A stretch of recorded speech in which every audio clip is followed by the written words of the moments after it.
Kita lanjut lagi ya, kawan-kawan.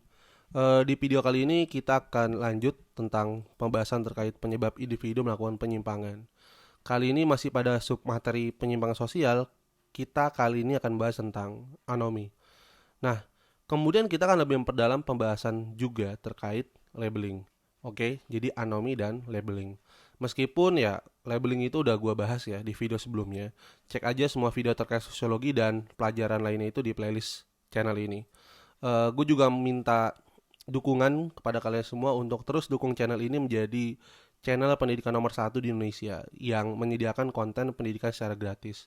Gue dan teman-teman punya banget impian bahwa suatu saat kita akan bisa terus semangat buat bantu kalian menjadi cerdas tanpa harus keluar biaya mahal.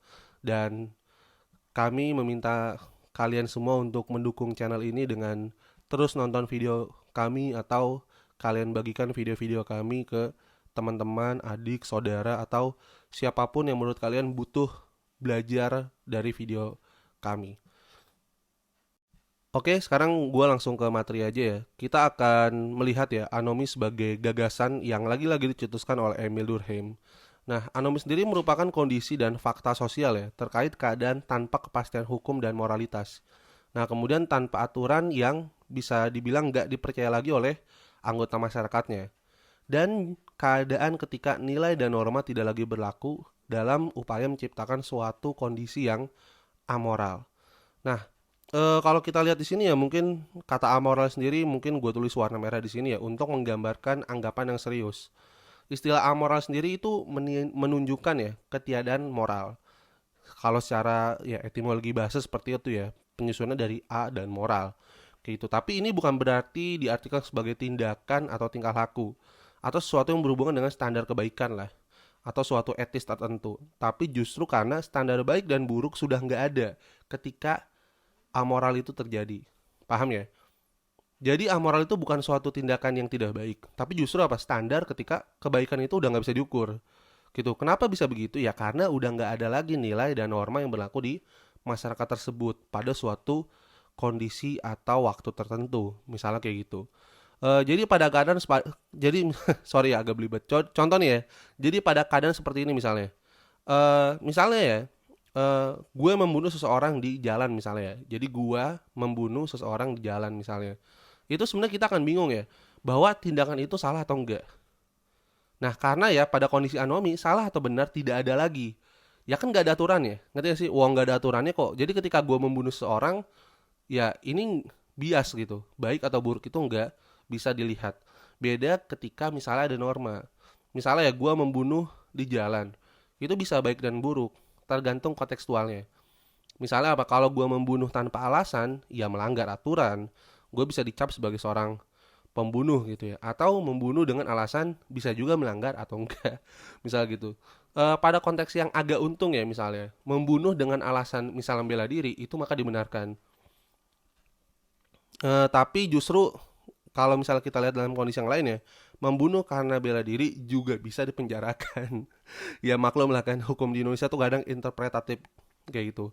Interpretatif tuh ya kadang-kadang semaunya penegak hukum atau dalam kondisi tertentu gitu ya. Dan kadang-kadang ya nggak make sense lah.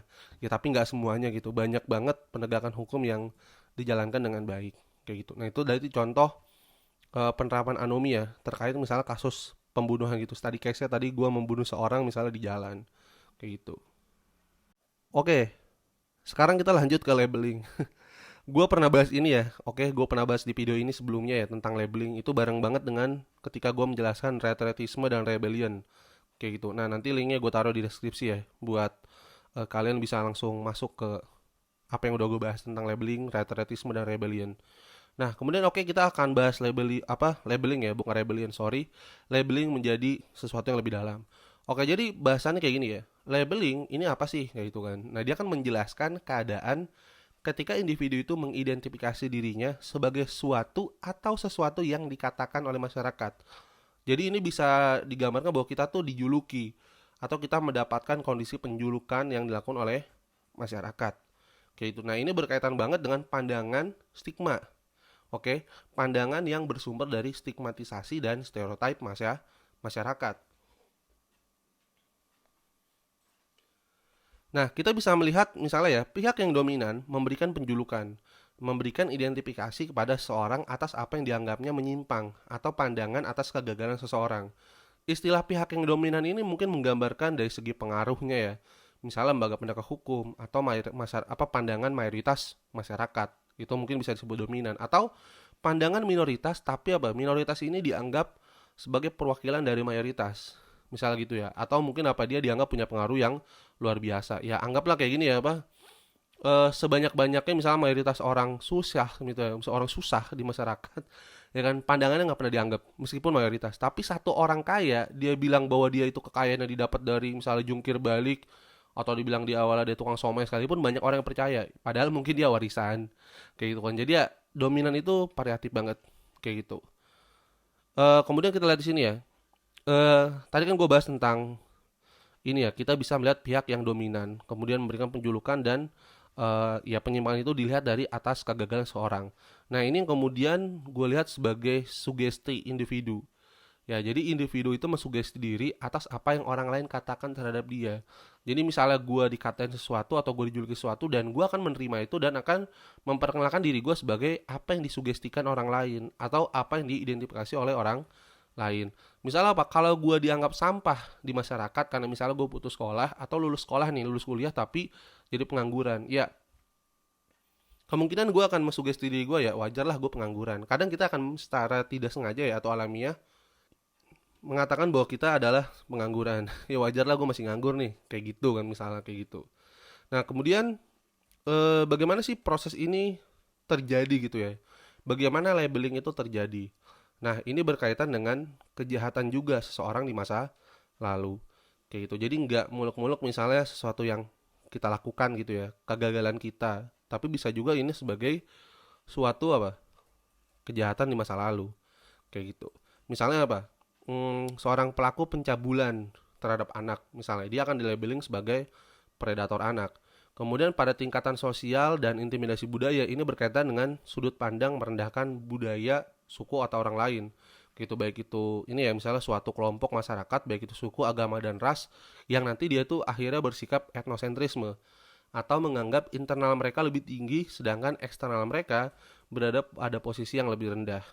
Nah, kalau misalnya gue lihat dari contoh secara historis ya, misalnya kita bisa melihat pada pandangan chauvinisme yang pernah dilakukan oleh orang-orang Jerman dan orang-orang Jepang pada saat Perang Dunia Kedua. Ketika orang Jerman menganggap ras mereka lebih tinggi ketimbang ras Eropa yang lain, dan juga orang Jepang menganggap ras dia ras terbaik di antara ras orang-orang Asia. Kayak gitu. Di Indonesia misalnya ya, kita bisa melihat hal ini secara umum. Misalnya tudungan tudingan ya kan penduduk lokal suatu daerah ya terhadap pendatang atau ketidaksenangan buruh-buruh Indonesia terhadap buruh dari Cina. Nah, itu bisa kita jadikan contoh yang relate banget sih untuk melihat bagaimana labeling itu tercipta. Nah, selain itu kita bisa lihat juga misalnya bahwa pewarisan generasi itu menyebabkan labeling juga. Jadi bukan cuma utang atau harta benda doang yang bisa diwariskan, tapi julukan pun bisa. Gitu. Misalnya karena bapaknya koruptor, maka anaknya akan mendapatkan labeling sebagai anak koruptor. Misalnya seperti itu. Ya, tapi ini kayaknya agak keren ya buat orang-orang kerah putih, dan kadang kita bisa lihat ya kalau pada masa kerah biru misalnya ya, atau orang-orang yang menengah sampai bawah, misalnya bapaknya pernah maling, terus digebukin. Wah, ini pasti anaknya dikatain anak maling sedemikian rupa kapanpun. Tapi kalau anak koruptor jarang banget sih ya, gue lihat dia tereksposer. Ya mereka kayak dikecam gitu kan, atau mereka merasa ya oke lah gue anak koruptor gitu kan atau merasa mendapat bullying di masyarakat. Tapi ya gue lihat jarang lah ada stigma jelek gitu ya. Tapi malah ujung-ujungnya nanti oh dia anak koruptor, tahu-tahu malah jadi anggota DPR. Ya kayak gitu ya. Ya oke, mungkin itu aja video dari gue. Jangan jadi anak koruptor ya, oke. Ingatin bapak lu kalau misalnya bapak lu mungkin melakukan penyimpangan itu. Oke, sekian dari gue. Mungkin itu aja video terkait penyimpangan sosial. Gua rasa video ini udah selesai. Sekali lagi gua mohon dukungan buat teman-teman semua untuk subscribe dan share video-video ini. Like kalau suka, kalau nggak suka ya jangan dislike juga. Oke, terima kasih. Gue Imam dari Alternativa Project. Terima kasih dan sampai jumpa di video gue selanjutnya.